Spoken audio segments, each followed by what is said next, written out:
Kapag may malaking issue o kontrobersiya, madalas nating naririnig ang katagang history will prove who was right. Yan, sa mundo ng crypto, isa po sa pinaka-controversial na token ay si XRP. Sa dami ng pinagdaanan nitong mga nakaraang taon, lalo na ang labanan kontra sa SEC, ay maraming nagtatanong, tama nga ba ang mga matagal nang naniniwala kay XRP? Ngayon pong taong 2025 ay muling naging usap-usapan ang XRP community matapos magsalita ang isang kilalang personalidad dito sa mundo ng crypto.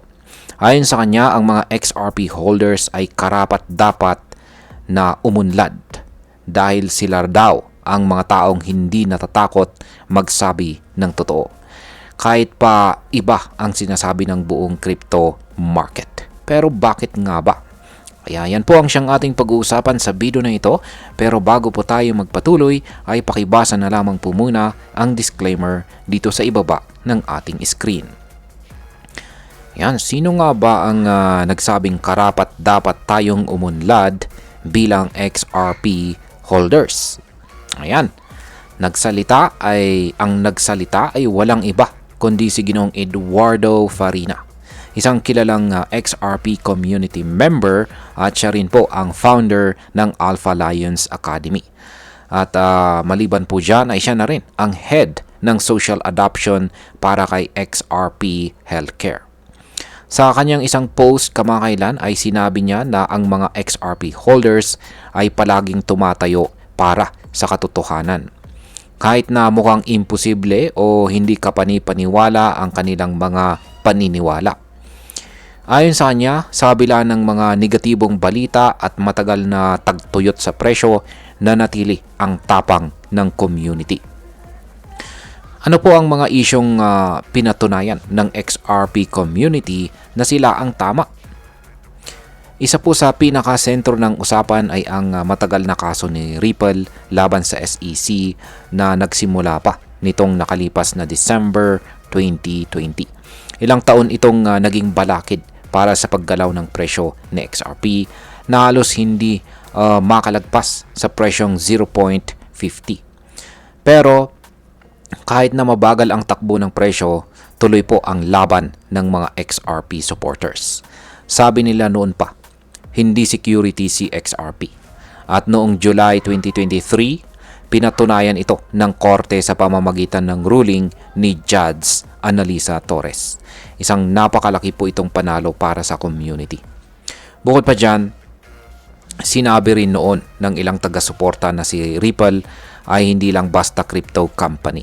Isa daw itong organisasyon na may layuning baguhin ang buong financial system. May ilang nagsabi pa na isang araw ay magtatayo si Ripple ng sarili nitong bangko. At tingnan mo nga naman, tama ulit sila.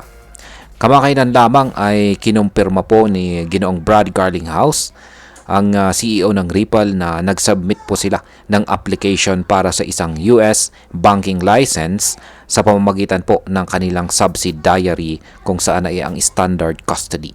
Bukod pa dito ay nag-apply din sila para sa isang Fed master account para sa RLUSD. Ito po yung stable coin na plano pong ito po yung stable coin ni Ripple. Isipin mo mga ilang taon na po ang nakaraan. Halos walang naniwala na posibleng ito ang siyang mangyari. Pero ngayon, isa-isa na silang nagkakatotoo. Ngayon ay paano rin ipinakita ng XRP community ang kanilang pananampalataya sa kabila ng mabagal na paggalaw ng presyo? Matagal na natenga ang presyo ni XRP sa pagitan po ng presyong 0.5 hanggang 0.6. Habang ang ibang tokens po ay lumilipad noong bull run, parang nakatali lamang sa XRP sa mababang presyo. Pero hindi dito natapos ang pananampalataya ng mga supporters ng XRP. Nagsalita pa rin sila, nag-analyze at nagbahagi ng prediction. Sabi po nila ay mag-breakout din sa XRP at nung sumapit ang November 2024 ay nangyari nga ito. Lumipad ang presyo ng XRP at ngayon ay nasa mahigit $2 na po siya. Sa kabila ng tagal at bagal ay nagtagumpay pa rin ang tiwala ng community. Ano pa ang mga sinasabi ngayon ng XRP community na parang imposible? Hindi pa dyan natatapos ang kwento. Ngayon ay meron na namang mga imposibleng prediction ang XRP community. Una, sinasabi po nila na si XRP ay kayang sumalo ng bahagi ng SWIFT system. Ang SWIFT ay ginagamit para sa international banking transfers. Kung makuha ito ni XRP, malaking bagay ito para sa global finance. Pangalawa, marami ring naniniwala na magiging sentro si XRPL or ang XRP Ledger pagdating sa tokenization. Ang tokenization ay ang proseso ng paglilipat ng real-world assets gaya po ng lupa, bahay o artworks sa blockchain. Pangatlo, may mga nagsasabi rin na si XRP ay aabot sa double-digit na presyo. Oo, hindi lamang po $5 or $6 kundi maaring umabot po siya sa presyong $10 pataas. Para sa ilan, parang imposible pa rin ito ngayon.